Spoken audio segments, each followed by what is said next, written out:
Mari kita mulai dengan doa. Tuhan Yesus, kami bersyukur malam ini kami kembali diberi kesempatan untuk mendalami tentang Engkau melalui kebenaran firman Tuhan.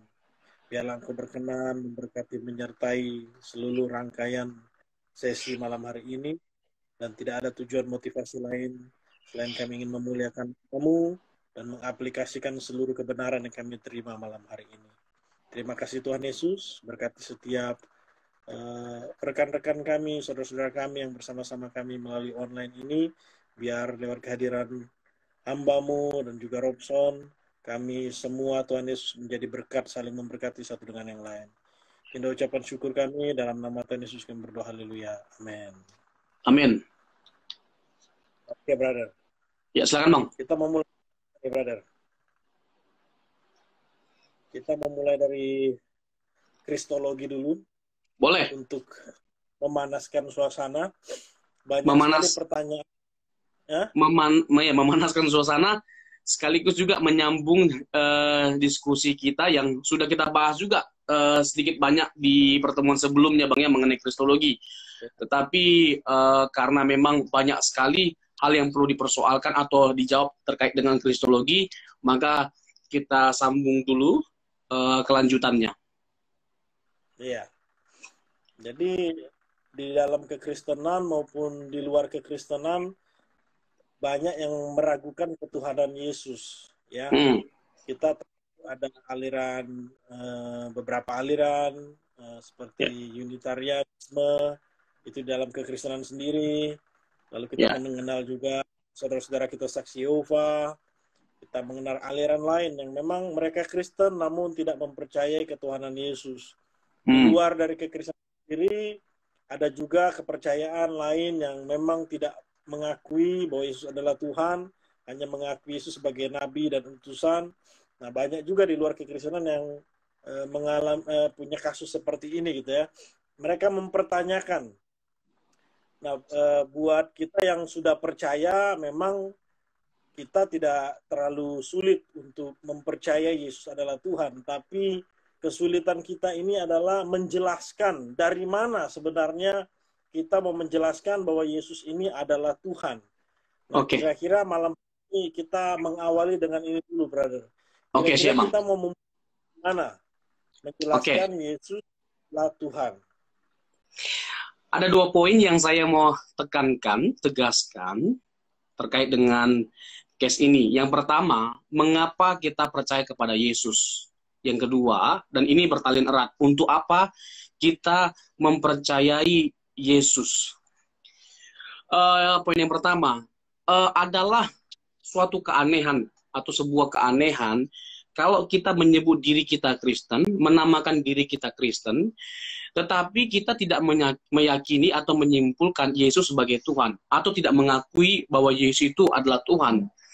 Karena esensi kekristenan itu adalah mempercayai bahwa Yesus itu adalah Tuhan. Arti teknisnya atau arti sederhananya, Kristen artinya to be like Christ, menjadi seperti Kristus atau menjadi pengikut Kristus. Dan Kisah Rasul pasal 11 ayat 26 ditegaskan bahwa untuk pertama kalinya di Antioquia para pengikut Yesus disebut Kristen, yang menggambarkan atau menunjukkan bahwa adanya orang-orang yang mengikut Tuhan Yesus. Dan itu perlu dipahami secara dalam, jangan dangkal kita memahaminya, di mana kekristenan itu diidentikan dengan keserupaan dengan Kristus hidupnya. Nah, orang-orang yang hidupnya seperti Kristus, itulah yang disebut dengan Kristen. Terkait dengan keilahian Tuhan Yesus, Bang, mengapa kita percaya Yesus itu Tuhan? Sedikit banyak sudah saya jelaskan dalam pertemuan yang sebelumnya. Jadi kita tidak sedang meyakini atau mengangkat status Yesus jadi Tuhan, yang adalah manusia jadi Tuhan. Tidak. Yesus itu bukan manusia yang jadi Tuhan, Yesus itu adalah Tuhan yang jadi manusia. Tidak ada manusia yang jadi Tuhan. Tapi Tuhan bisa jadi manusia. Persoalannya bukan mengapa atau maaf, persoalannya bukan bagaimana bisa Tuhan jadi manusia. Itu pertanyaan yang kurang tepat. Tetapi pertanyaan yang tepat adalah mengapa Tuhan Yesus menjelma menjadi manusia. Karena dia telah berinisiatif untuk menyelamatkan umat manusia. Karena dia berinisiatif untuk menyelamatkan umat manusia, maka menjadi manusia menjadi pilihannya. Menjelma menjadi manusia, itu menjadi pilihannya. Upah dosa ialah maut. Manusia mengalami penderitaan karena kejatuhan manusia dalam dosa. Kejatuhan dalam dosa. Lalu bahkan manusia terpisah dari Allah. Menderita, mengalami kematian, dan terpisah dari Allah. Inilah yang harus dialami oleh Tuhan Yesus ketika Tuhan berinisiatif untuk menyelamatkan kita. Dia harus memikul konsekuensi dari kejatuhan manusia itu. Dan dia dengan menyelamatkan kita, dengan menjelma menjadi manusia, Allah menegakkan tatanannya. Allah tidak boleh menyelamatkan kita di luar dari cara itu. Di luar dari konsekuensi itu. Dia harus pikul konsekuensi itu. Itulah alasan mengapa Tuhan menyelamatkan kita dengan jalan menjelma menjadi manusia. Mengapa harus Tuhan yang menyelamatkan kita? Karena tidak ada satupun manusia yang tidak berdosa. Ketika Adam jatuh ke dalam dosa, semua manusia itu telah jatuh ke dalam dosa. Sehingga tidak ada satu perbuatan, upaya, atau perjuangan apapun yang manusia bisa lakukan untuk menyelamatkan dirinya. Perbuatan baik tidak bisa menyelamatkan. Kalau sekiranya ada keselamatan lewat perbuatan baik, hal itu menunjukkan bahwa sia-sia pengorbanan Tuhan Yesus. Mengapa Tuhan Yesus itu datang ke dunia ini? Hal itu menunjukkan bahwa tidak ada keselamatan lewat perbuatan baik. Jadi hanya Allah yang bisa menyelamatkan kita. Itulah alasan mengapa Tuhan Yesus itu menjelma menjadi manusia. Ayatnya bertaburan di Alkitab. Sangatlah bisa untuk kita membuktikan keilahian Tuhan Yesus.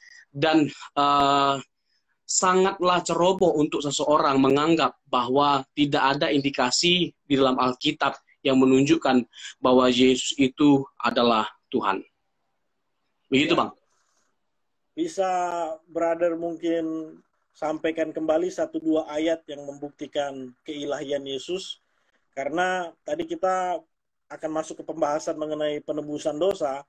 Tapi malam ini sebelumnya, di sesi-sesi sebelumnya sudah kita sampaikan juga sebenarnya dari awal mula kitab Kejadian, lalu ada Kristofani dan sebagainya.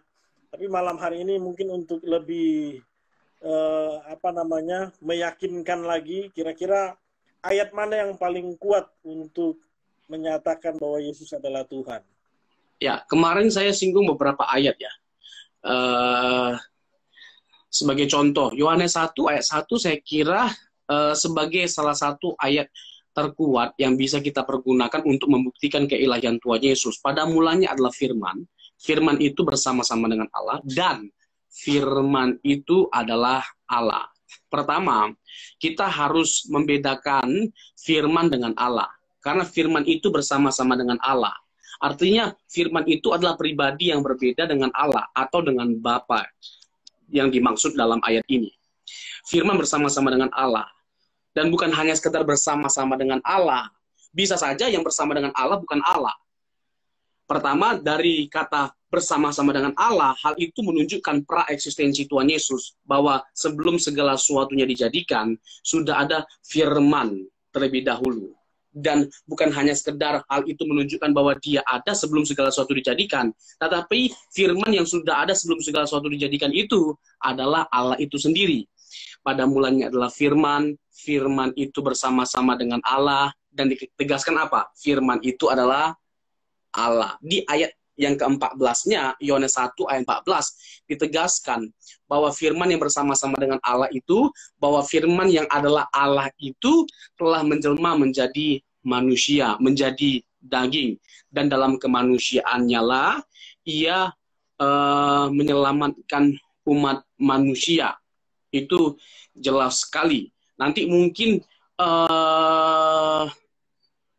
bisa dipertanyakan, kok Allah mati? kok Allah mati? Makanya berulang kali saya menegaskan dalam kemanusiaannya dia mengalami kematian. Memang Allah bisa mati. Untuk dia bisa mati, makanya dia menjelma menjadi manusia. Jadi iman kekristenan itu sangat kokoh, sangat bisa dipertanggungjawabkan secara teologis dan secara logis. Masalah orang mau menerimanya atau tidaknya, banyak faktor penyebabnya.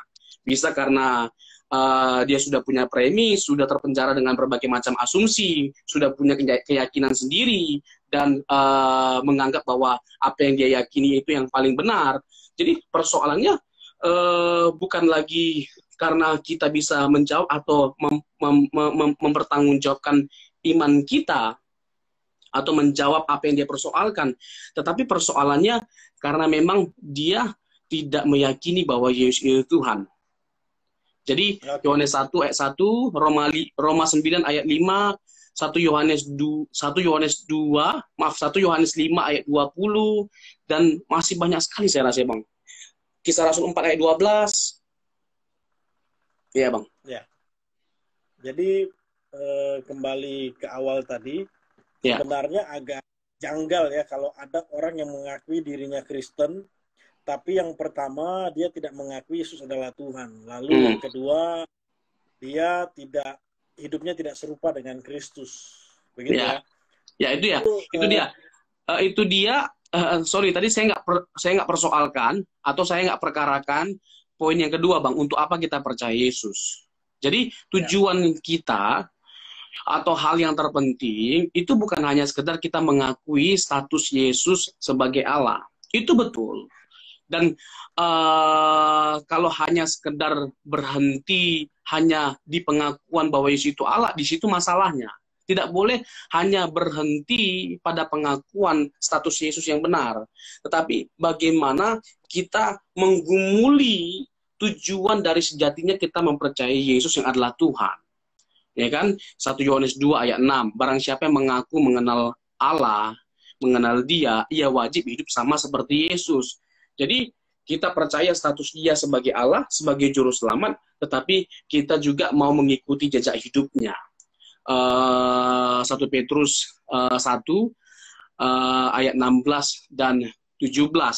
Jadi kalau hanya sekedar mengaku dia Allah, setan-setan juga tahu dan percaya bahwa Yesus itu Tuhan, anak Allah, atau pribadi yang akan menghakimi seluruh dunia. Makanya di Gerasa, ketika ada orang yang kerasukan setan, roh jahat itu ketakutan ketika bertemu Tuhan Yesus. Apa urusanmu, anak Allah yang maha tinggi? Apakah engkau hendak menghakimi kami sebelum waktunya? Jadi roh jahat itu kenal siapa Tuhan Yesus dan mengakui status Yesus sebagai hakim atas alam semesta. Dan bukan hanya sekedar mengakui status Yesus alam semesta, mereka tunduk, mereka takut. Nah, kalau roh saja bisa tunduk, bisa takut, bisa gemetar ketika ketemu Tuhan Yesus, apalagi kita. Nah, kita harus tunduk, harus takut. Tentu takut di sini itu takut dalam pengertian yang positif, di mana kita tidak mau melukai perasaan Tuhan, kita tidak mau berbuat dosa, kita sudah diselamatkan, jadi kita mau menyenangkan dan memberikan atau mempersembahkan hidup kita kepada Tuhan. Itulah esensi mengapa kita percaya bahwa Yesus itu adalah Tuhan, adalah Allah, adalah juru selamat. Jadi tidak hanya berhenti pada pengakuan status Yesus yang benar. Karena tanpa kita mengakui dia adalah Tuhan, dia memang Tuhan. Tanpa kita mengakui dia juru selamat, dia memang juru selamat. Gitu, Bang. Ya, jadi kadangkala orang Kristen itu tidak ada kesulitan menjelaskan Yesus adalah Tuhan. Seperti tadi banyak ayat yang mendukung itu, lalu berdasarkan imannya juga. Tapi yang sulit itu adalah hidup kita sebagai pengikut Kristus harus seperti Kristus. Itu yang sulit sebenarnya ya. Iya, Bang, betul. Sorry, Bang ya. Kalau kita hanya sekedar mengakui status Yesus sebagai Tuhan, bukankah Matius 7 ayat 21 sampai 23 sudah dengan jelas menegaskan, bukankah kami menyembuhkan demi namamu? Bukan kami mengusir setan demi namamu? Bukan kami bernubuat demi namamu?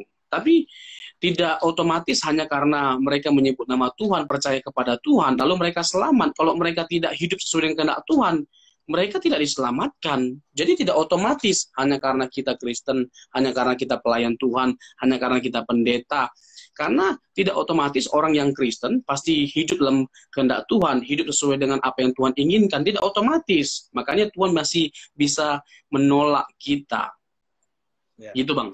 Ya, sebelum kita bahas lebih banyak mengenai aplikasi dari percaya kepada Yesus adalah Tuhan, mungkin Bapak Ibu Saudara yang bersama-sama dengan kita saat ini ingin mempertanyakan atau ada yang meragukan beberapa ayat mengenai keilahian Yesus, bisa langsung saja memberikan pertanyaan mengenai ayat-ayat tersebut. Ya, saya tahu ada beberapa ayat sebenarnya yang bisa kita bahas malam ini, tapi ya di minggu-minggu sebelumnya kita sudah membahas beberapa ayat tentang keilahian Yesus, sekaligus juga mengenai Kristofani dan sebagainya. Tapi mungkin malam hari ini ada yang terlewat. Kami persilakan Bapak Ibu ingin bertanya mengenai keilahian Yesus ataupun ayat-ayat yang berhubungan dengan itu. Baik, brother. Tadi brother sudah sempat singgung bahwa tujuan Yesus datang ke dunia ini, Tuhan yang menjadi manusia itu adalah untuk mengampuni dosa. Ya. Ada tanya, kenapa Allah tidak langsung mengampuni saja, brother? Ya kan? Kenapa Allah tidak langsung mengampuni saja, harus mengutus Yesus? Maksudnya Bapa harus mengutus putranya yang tunggal begitu. Ya. Yang kedua, yang pertama, Allah itu adalah Allah yang berintegritas. Yang kedua, Allah itu punya tatanan. Satu, Allah itu berintegritas. Yang kedua, Allah punya tatanan. Nah, kita tidak boleh memutuskan atau memikirkan Allah atau menilai Allah di luar dari tatanan. Jadi kita tidak boleh tidak terlebih dahulu mengerti tatanan Allah atau integritas Allah atau atribut-atribut Allah. Allah itu punya tatanan. Contoh, dan ini saling terkait Bang satu sama lainnya, tatanan dan integritas. Jadi ketika Tuhan berkata, pada waktu kamu memakannya, kamu mati. Nah, ini tatanan Allah. Integritas Allah dipertaruhkan. Nah, bukan lagi soal Allah berdaulat. Kalau mau dipertanyakan, dipersoalkan, Allah berdaulat enggak? Iya, Allah berdaulat. Tetapi jangan kita hanya sekedar memandang kedaulatan Allah. Allah itu berdaulat, tetapi kita harus melihat seluruh atribut-atribut Allah dan mengharmonisasikan seluruh atribut-atribut Allah sehingga kita bisa memahami mengapa Allah tidak bertindak demikian. Seperti yang dipertanyakan tadi, kenapa Allah tidak langsung menghilangkan konsekuensi dosa atau penghukuman atas dosa? Betul, Allah bisa, tetapi Allah tidak mungkin melakukan hal itu karena itu menabrak tatanannya atau integritasnya. Dan terbukti benar bahwa Allah tidak mau menabrak tatanannya ketika dia memilih untuk menyelamatkan manusia pun dengan jalan atau dengan cara mengutus anaknya yang tunggal dalam keadaan dia sebagai manusia. Mengapa harus dalam keadaan dia sebagai manusia? Hal ini membuktikan kebenaran bahwa Allah menegakkan tatanannya dengan dia memikul atau menanggung konsekuensi manusia yang jatuh ke dalam dosa, konsekuensi dari kejatuhan manusia dalam dosa, yaitu mati. Makanya Yesus mati, karena itu konsekuensinya. Manusia terpisah dari Allah, makanya Yesus pernah terpisah dari Allah. Makanya Eloi, Eloi lama sabachthani. Allahku, Allahku, mengapa engkau meninggalkan aku? Bapa meninggalkan putra tunggalnya dalam waktu yang sementara. Karena Tuhan Yesus harus memikul dosa umat manusia. Dan Bapa tidak boleh ada intervensi sedikit pun terhadap anak.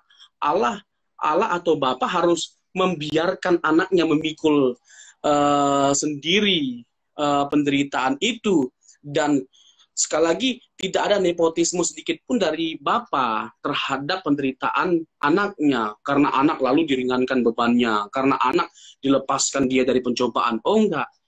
Nah, inilah pembuktian atas integritas Allah. Allah itu berintegritas. Ini merupakan pembuktian bahwa Allah punya tatanan dan Allah itu menegakkan tatanan. Dia menyelamatkan manusia sesuai dengan integritas atau tatanan yang memang dia sudah buat. Begitu, Ya. Bang. Jadi sebenarnya kita tidak boleh mensimplifikasi Allah gitu ya.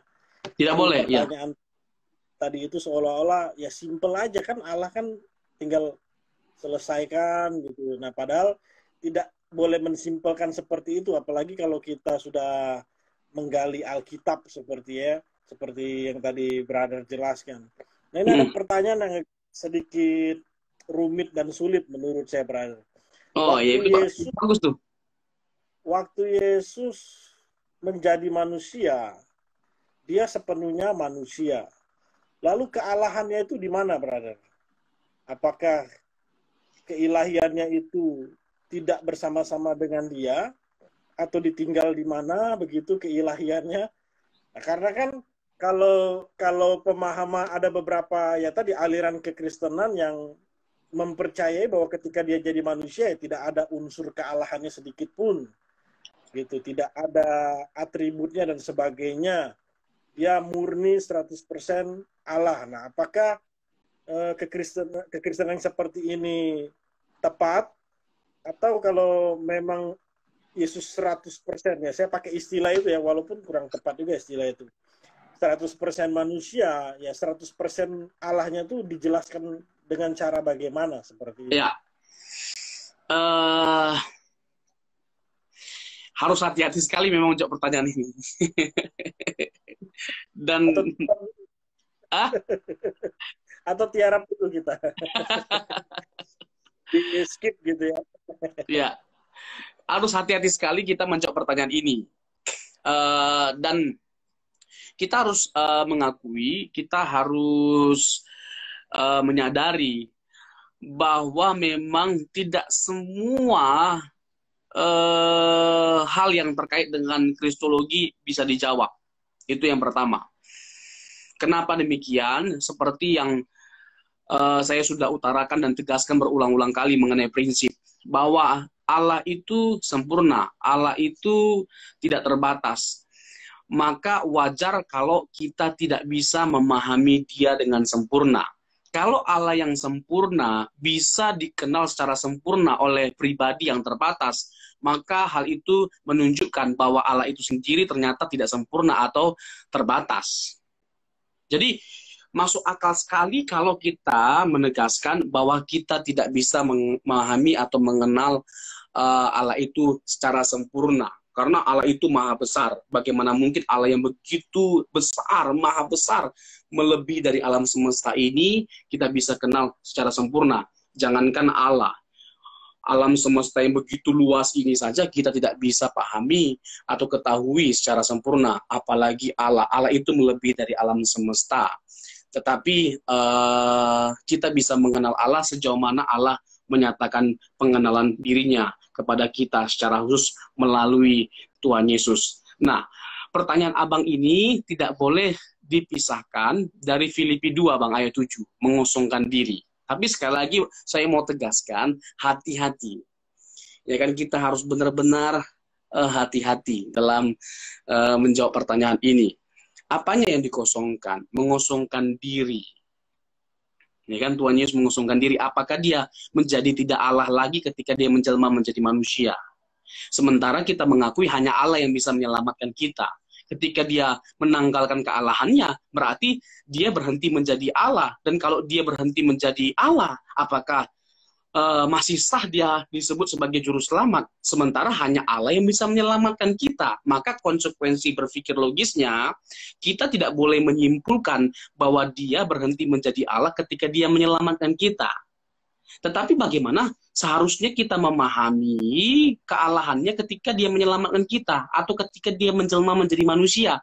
Atau pertanyaan lainnya yang sama, bagaimana kita seharusnya memahami kata mengosongkan diri itu? Nah, kealahannya itu terletak pada pribadinya, karena pribadinya itu adalah pribadi Allah anak, Bang, roh Allah anak. Jadi keilahiannya itu berada pada statusnya, pribadinya. Jadi tidak menjadi hilang kealahannya, karena kealahannya itu terkait dengan pribadinya, karena dia adalah pribadi Allah anak. Tetapi kita tidak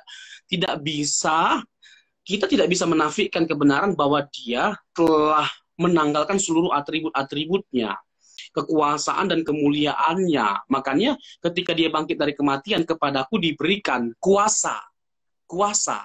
Dan di Yohanes 17 ayat 5, permuliakanlah aku. Berarti Tuhan Yesus benar-benar menanggalkan dirinya dari segala kuasa dan kemuliaannya atau atribut-atributnya pada waktu dia menjelma menjadi manusia. Dalam pengertian itulah seharusnya kita memahami pengosongan diri Tuhan Yesus.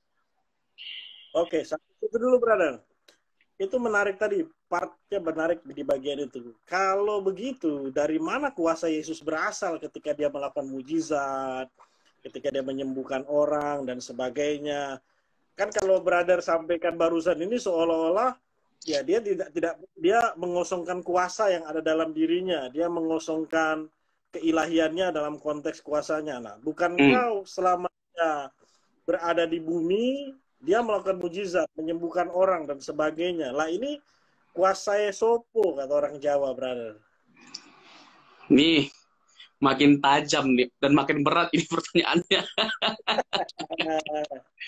Tetapi kita harus mendalami iman Kristen terkait dengan hal ini. Apa yang baru saja dipersoalkan, dipertanyakan, dan memang harus dengan dalam kita memahami iman kita. Jangan sampai kita meyakini sesuatu yang tidak kita pahami. Belajarlah untuk kita memahami semua hal yang kita yakini. Sekalipun iman itu harus di atas dari intelektual kita. Intelektual kita harus tunduk pada iman kita atau otoritas Alkitab. Karena seperti yang saya katakan, bahwa kita ini adalah makhluk terbatas. Kita punya keterbatasan untuk memahami Allah yang sempurna dengan sempurna. Nah, begini Bang. Kalau dipertanyakan dengan kuasa bagaimana atau dengan cara apa Tuhan Yesus bisa melakukan mujizat? Bukankah di Alkitab banyak dicatat mengenai kisah-kisah mujizat yang dilakukan oleh Tuhan Yesus, menyembuhkan orang sakit, orang buta melihat, yang lumpuh berjalan, yang mati bahkan dibangkitkan. Yang penting tidak ada ya mujizat orang pesek dimancungkan Bang ya, atau orang gemuk dikuruskan. Orang zaman sekarang itu. Iya, kalau ada mujizat orang gemuk dikuruskan, saya orang pertama yang akan maju, Bang. Ya gini, Bang. Oke, tapi saya ulangi lagi penjelasan saya yang tadi, Bang, untuk kita boleh lebih mengerti atau dengan dalam kita memahaminya, bahwa memang kita nggak bisa menafikan, Bang, kebenaran bahwa Tuhan Yesus itu sudah mengosongkan dirinya dari segala kuasa dan kemuliaannya sebagai Allah anak. Dikosongkan, Filipi 2 ayat 7, dan dia meninggalkan seluruh atributnya. Dan kalau kita tidak memahami dalam pengertian itu, sulit untuk kita menggambarkan Yesus atau memahami Yesus dengan benar pada waktu dia menjelma menjadi manusia. Kalau masih tetap semuanya itu tinggal dalam dirinya, bagaimana kita bisa menjawab bahwa kenapa Yesus bisa mati? Kenapa Yesus bisa lapar? Allah nggak bisa lapar. Dan karena dia benar-benar telah mengosongkan dirinya dari seluruh atribut-atributnya, kuasanya, dan kemuliaannya lah, makanya dia itu bisa mengalami apa yang kita alami. Hanya dia tidak berdosa. Tapi itu pun menjadi persoalan tersendiri nantinya, Bang. Tidak berdosa bukan berarti tidak bisa berdosa. Fakta bahwa Tuhan Yesus tidak berdosa bukan berarti dia tidak bisa berdosa. Di kesempatan lain mungkin kita akan persoalkan. Hah? Nanti saya masuk ke pertanyaan itu. Oh. Bahas dulu ini dari mana kuat. Ini dalam sekali jadinya, Bang. Tapi iya, oke. Sebelum terlalu jauh ke sana ya. Ini sudah seperti di ruang kuliah ini. Ini banyak yang menentukan. Oke. Sederhananya begini, Bang. Bagaimana kita bisa menjawab kalau memang Tuhan Yesus sudah mengosongkan dirinya dari segala atributnya, kuasa dan kemuliaannya. Bagaimana dia bisa melakukan hal-hal yang bersifat supernatural atau mujizat? Jawabannya di Lukas pasal 4, Bang, ayat 18. Lukas pasal 4, ayat 18. Tuhan Yesus menegaskan, Roh Tuhan ada padaku, oleh sebab Ia telah mengurapi aku untuk menyampaikan kabar baik kepada orang-orang miskin dan Ia telah mengutus aku. Dari sini kita dapat memahami atau menyimpulkan atau mengetahui mengapa Tuhan Yesus bisa melakukan mujizat sekalipun Dia telah menanggalkan dirinya dari segala atribut-atributnya. Tapi hati-hati, bukan menanggalkan kealahannya, tapi menanggalkan dirinya dari segala atribut-atributnya atau kekuasaan atau kemuliaannya, bukan kealahannya. Karena kalau dikatakan dia menang kealahannya, berarti dia pernah berhenti menjadi Allah dan jadi tidak sah untuk dia bisa dikategorikan sebagai penyelamat, karena hanya Allah yang bisa menyelamatkan kita. Tetapi hati-hati kita memahami dia mengosongkan atau menanggalkan dirinya dari segala atribut-atributnya. Nah, jadi sekali lagi Bang, dia bisa melakukan mujizat karena ada Roh Allah ada pada dirinya, Roh Kudus, Bang. Roh Kuduslah yang membantu Tuhan Yesus untuk melakukan hal-hal yang bersifat supranatural atau melakukan karya mujizat, perbuatan-perbuatan ajaib. Oke. Tadi karena sorry Bang, dan itu pun menjadi menarik ketika dipertanyakan, dipersoalkan lebih lanjut, mengapa perlu Tuhan Yesus melakukan mujizat? Dan mengapa terkesan bahwa di zaman ini mujizatnya tidak sebanyak zaman dulu seperti yang dilakukan oleh Tuhan Yesus atau para murid. Nah, itu menjadi pertanyaan tersendiri, Bang. Nah, kalau pada waktu itu sebenarnya Tuhan Yesus melakukan mujizat, kata mujizat itu sebenarnya tanda, Bang.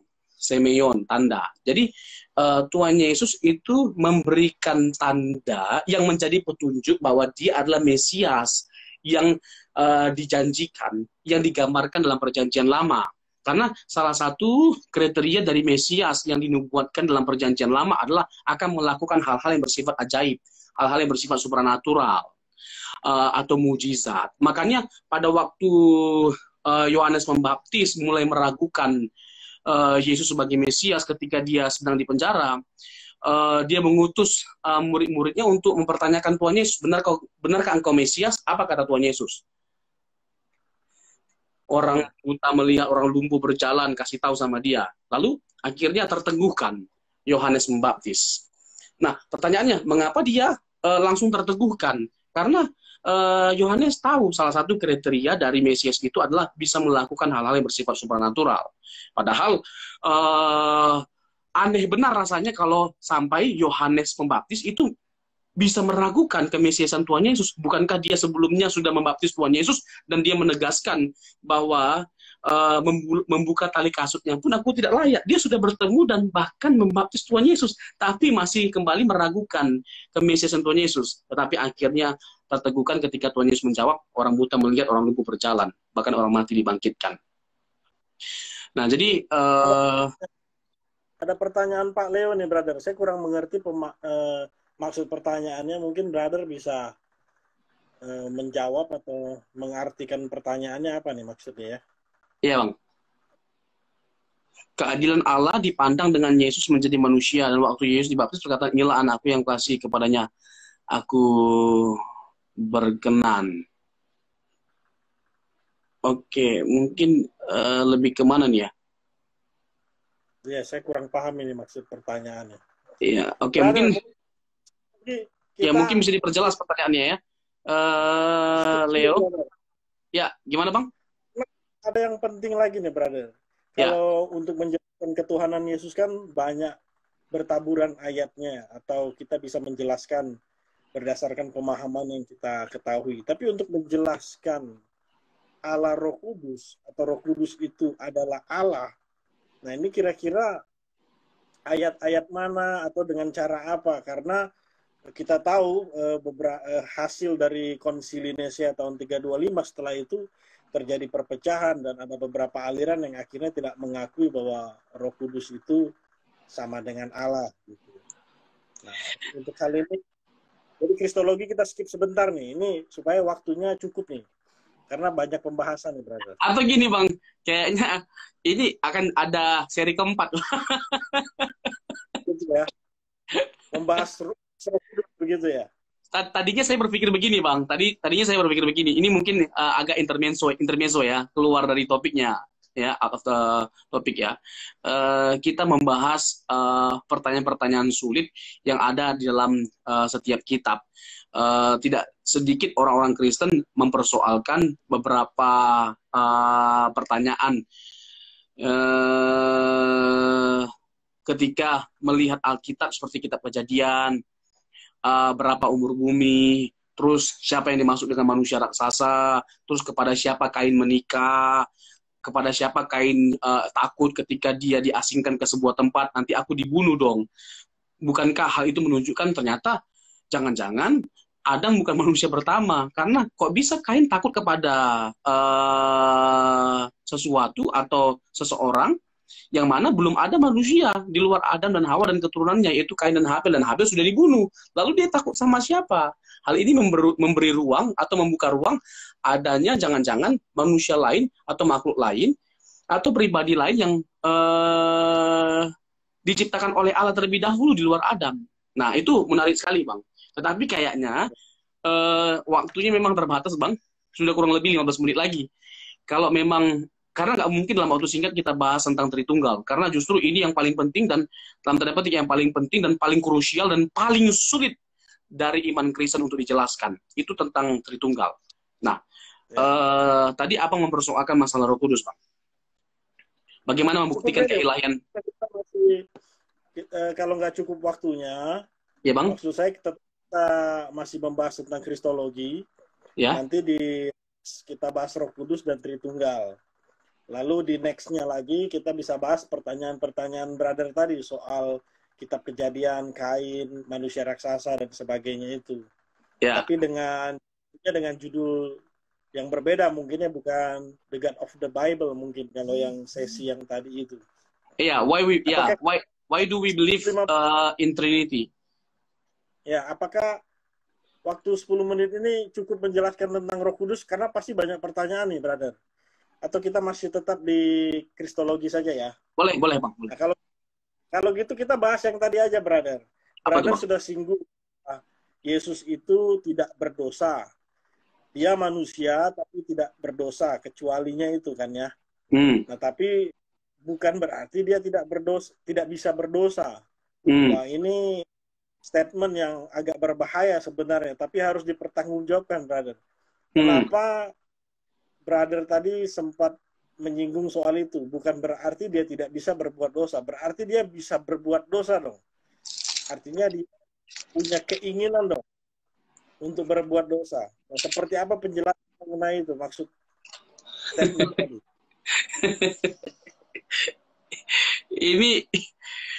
Ini pertanyaan yang membuat saya ngeri-ngeri sedap untuk menjawab sebenarnya. Apalagi dalam live Instagram. Aduh. Iya kan? Jadi orang semuanya jadi tahu bagaimana saya menyikapi pertanyaan Yesus bisa berdosa atau tidaknya. Tapi begini, Bang. Coba kita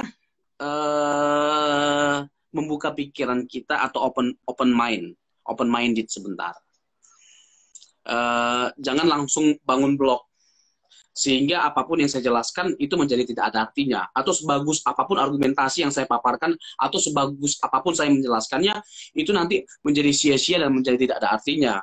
Kalau kita tidak terlebih dahulu memberi ruang. Kalau kita tidak terlebih dahulu memberi ruang untuk mendengarkan dan memikirkan atau merenungkannya terlebih dahulu. Begini, kalau kita percaya kepada Alkitab, seperti Ibrani 2 ayat 17, dalam segala hal dia disamakan dengan manusia. Dalam segala hal dia disamakan dengan manusia. Kalau dikatakan dalam segala hal disamakan dengan manusia, berarti termasuk nggak dalam hal dia bisa dicobai? Termasuk, karena pernah Tuhan Yesus dicobai, Matius 4, Lukas 4, di padang gurun, pencobaan di padang gurun dicobai oleh dicobai oleh iblis. Tuhan Yesus dicobai oleh iblis. Oke. Kalau kita mengkategorikan bahwa Yesus dalam kemanusiaannya bisa dicobai, dalam kemanusiaannya bisa dicobai. Nah, ini kan sudah ada terbuka ruang dan ada konsekuensi berpikir logis yang bisa kita simpulkan. Kalau kita menyetujui, ya, Tuhan Yesus bisa dicobai. Nah, kalau kita mengatakan dia bisa dicobai, pertanyaannya, bagaimana mungkin dia bisa dicobai tapi dia nggak bisa gagal? Dalam segala hal dia disamakan dengan manusia. Waktu Tuhan Yesus hidup dalam dunia ini sebagai manusia, Matius 4 dicobai di padang gurun, jelas penekanannya, jelas penegasannya, bahwa dia dicobai oleh iblis. Maka, sebagaimana kita mengakui bahwa Tuhan Yesus itu bisa dicobai, maka tidak ada yang salah dengan kita menyimpulkan bahwa Tuhan Yesus itu bisa gagal.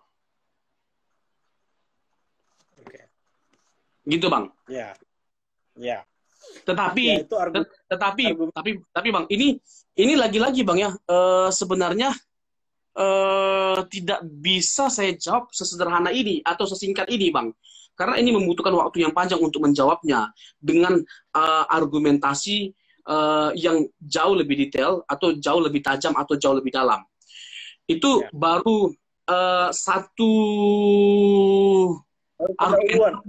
argumentasi dari banyak argumentasi. Pendahulunya saja. Memang Ibrani mencatat bahwa dia tidak berdosa. Dikatakan dia tidak berdosa. Tetapi dia tidak berdosa bukan berarti dia tidak bisa berdosa. Sama seperti Adam. Adam itu tidak berdosa sebelumnya. Pada waktu diciptakan dia tidak berdosa. Tetapi bukan berarti dia tidak bisa berdosa. Hanya karena dia tidak berdosa, bukan berarti dia tidak bisa berdosa. Faktanya Adam adalah produk yang diciptakan oleh Allah yang tidak berdosa, tetapi jatuh ke dalam dosa. Karena apa? Karena punya kehendak bebas. Kalau kita mengakui, ini konsekuensi berpikir logisnya, kalau kita mengakui Adam itu bisa jatuh dalam dosa karena dia punya kehendak bebas, maka kalau kita mengakui Tuhan Yesus itu punya kehendak bebas, maka konsekuensinya harus kita terima juga dong. Seperti Adam, dia bisa gagal, tetapi dia memilih untuk taat. Dia tidak memilih tidak taat, dia memilih taat. Dan fakta yang menunjukkan bahwa Yesus punya kesempatan untuk tidak taat adalah ketika dia di Taman Getsemani. Sekiranya cawan ini berlalu. Nah, Tuhan Yesus itu punya ruang untuk tidak taat. Tetapi dia belajar untuk submit sepenuhnya. Atau submit secara sempurna, secara total. Ya kan, total submission. Ketika di Taman Getsemani dia berkata, not my will, but your will be done. Tapi bukan kehendakku, melainkan kehendakmu jadilah. Dan kalau kita menyimpulkan pemahaman seperti ini, kita memahami, kita menyetujui, maka kita tahu bahwa implikasinya pun dalam sekali, jadi kaya. Jadi kaya, Bang. Kita harus seperti Tuhan Yesus, ya kan, Bang? Kita harus belajar seperti Tuhan Yesus yang bisa tidak taat, tetapi memilih untuk taat. Nah, kalau kita bilang bahwa Yesus tidak bisa tidak taat, lalu dia taat, dan kita diperintahkan untuk seperti Tuhan Yesus. Ya nggak bisa. Apa dasar atau alasan kita untuk mengatakan kita bisa seperti Tuhan Yesus? Apa alasannya? Kita bisa atau dikondisikan bisa tidak taat. Lalu Tuhan Yesus dikondisikan tidak bisa tidak taat, harus taat. Sehingga dia taat. Wajarlah, nggak ada hebatnya Tuhan Yesus. Tetapi menjadi hebat dan menjadi luar biasa sekali kita memandang Tuhan Yesus, dan kita begitu kagum sekali, dan kita merasa bahwa benar kita bisa seperti dia ketika kita memahami atau menilai atau memandang Tuhan Yesus itu bisa memilih untuk tidak taat, tetapi dia memilih dan berjuang untuk taat. Makanya dikatakan apa? Dia taat sampai mati. Dia taat loh.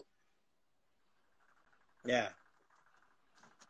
Ya, Bang. Ya, mungkin sedikit klarifikasi. Kita tidak bermaksud melecehkan Tuhan Yesus dengan mengatakan dia bisa berdosa, tapi seperti penjelasan Brother Robson tadi, agar aplikasinya atau implikasinya kita mempercayai Yesus itu luar biasa gitu ya. Kita nggak sembarang berkata aku mau seperti Kristus gitu ya, tapi melalui penjelasan tadi kan jadi jelas Ya. kita mau seperti Kristus dalam hal apanya begitu ya.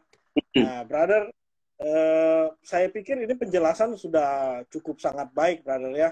Ya. Mengapa kita berani mengatakan punya statement seperti tadi itu? Saya pikir penjelasan tadi sudah sangat baik. Malahan kalau kita bandingkan dengan statement yang mengatakan Yesus tidak bisa berbuat dosa, justru nanti yang timbul adalah semua ini sandiwara begitu ya. Iya. Jadi semua ini hanya panggung sandiwara begitu. Oh, iya, Bang. Padahal dengan kita mengatakan atau dengan kita punya statement seperti tadi ya jelas tidak ada sandiwara. Iya. Semua itu kehendak bebasnya yang Yesus miliki juga sama seperti kita gitu. Ya, ngapain kita mengakui Tuhan Yesus itu punya kehendak bebas kalau kita tidak mengakui bahwa dia bisa memilih untuk tidak taat? Kehendak bebas apa itu? Kan kehendak bebas ilahi. Kan itu namanya kehendak bebas yang dipredestinasikan. Jadi dia punya kehendak bebas, tapi kehendak bebas yang dipredestinasikan hanya untuk taat. Mana bisa begitu? Itu bukan kehendak bebas. Dan kalau memang Tuhan bisa membuat kita seperti Tuhan Yesus punya kehendak bebas, dan tapi kehendak bebasnya adalah kehendak bebas yang hanya bisa taat aja, nggak bisa nggak taat. Kenapa Tuhan tidak melakukannya untuk kita manusia? Kalau Bapa bisa mengkondisikan hal itu kepada Tuhan Yesus, kenapa Bapa tidak mengkondisikan itu kepada kita? Nah, itu kan konsekuensi berpikir logis yang harus kita jawab. Tadi pertanyaan Abang menarik, pernyataan Abang menarik sekali. Lebih logis jawaban kita daripada orang-orang yang tidak mengakui bahwa Yesus bisa gagal.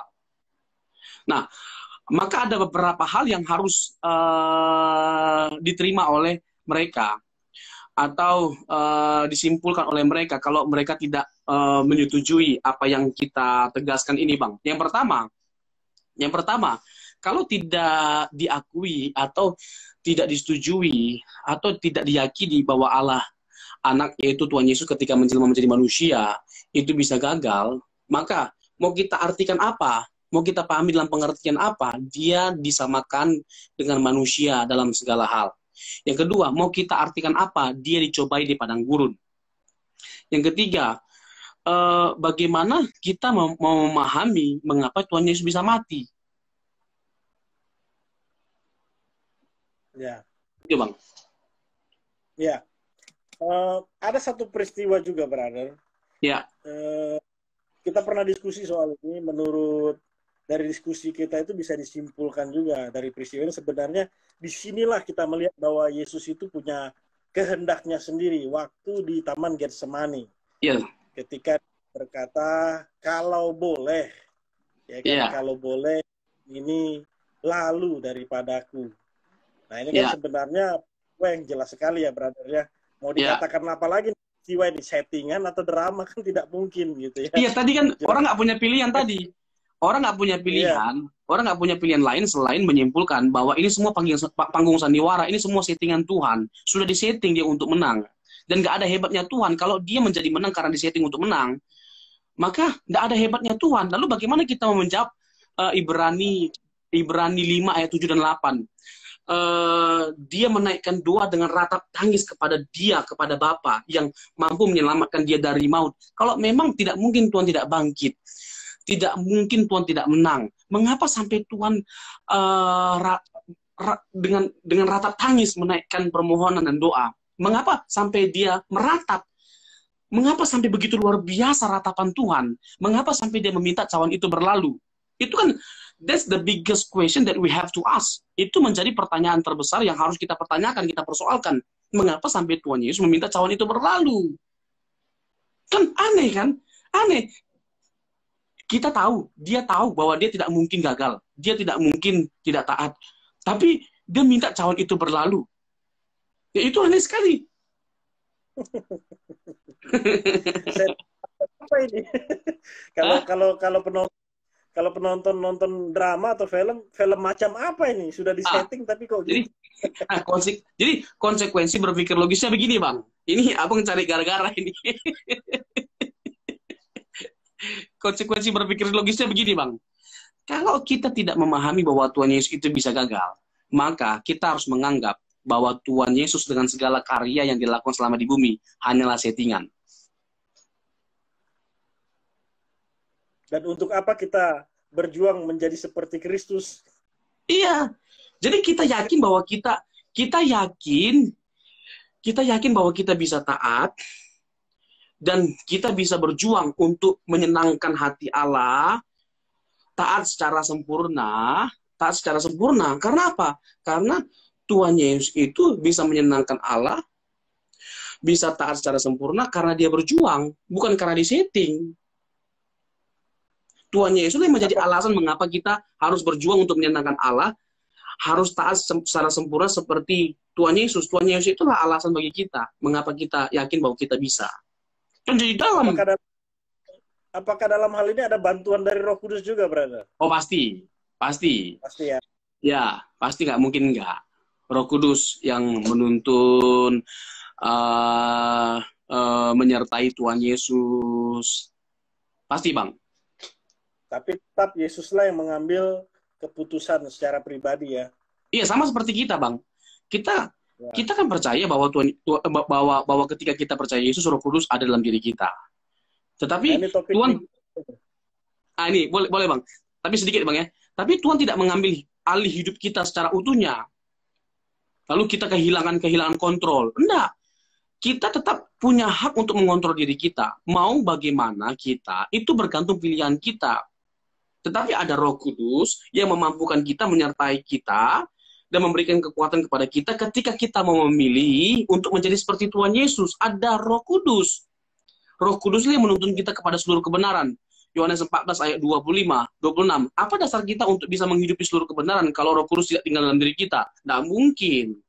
Tetapi untuk mau menghidupi seluruh kebenaran, itu pilihan kita. Faktanya sekalipun Roh Kudus tinggal dalam diri kita masih bisa memilih untuk berbuat dosa, memikirkan sesuatu yang jahat, menyampaikan atau berkata-kata yang jahat, atau melakukan sesuatu yang jahat. Masih bisa. Karena hal itu menunjukkan, membuktikan bahwa Roh Kudus tidak mengambil alih hidup kita dan kita menjadi kehilangan kontrol. Kita yang mengontrol hidup kita dengan kita memberikan hak atas hidup kita kepada Roh Kudus untuk diatur oleh Roh Kudus. Oke, mantap brother. Iya Bang. Jadi saudara, mari bergabung kembali hari Sabtu atau minggu depan nih brother? Kayaknya Kamis ya Bang. Ya, Kamis minggu depan. Topiknya semakin menarik karena kita sudah menyinggung beberapa pertanyaan. Kita akan bahas mengenai Kudus dan Tritunggal. Ini Pak Beni ini kocak nih memang. Dicari tuh katanya, Pastor Robson dicari. Nih maaf Pak, saya klik sebentar Pak. Waktu tinggal 12 detik Bang. Oke, nanti kita akan melanjutkan pembahasan kita. Ini lebih seru lagi tentang Tritunggal. Ini menarik sekali. Dan biarlah kiranya berkat bagi kita.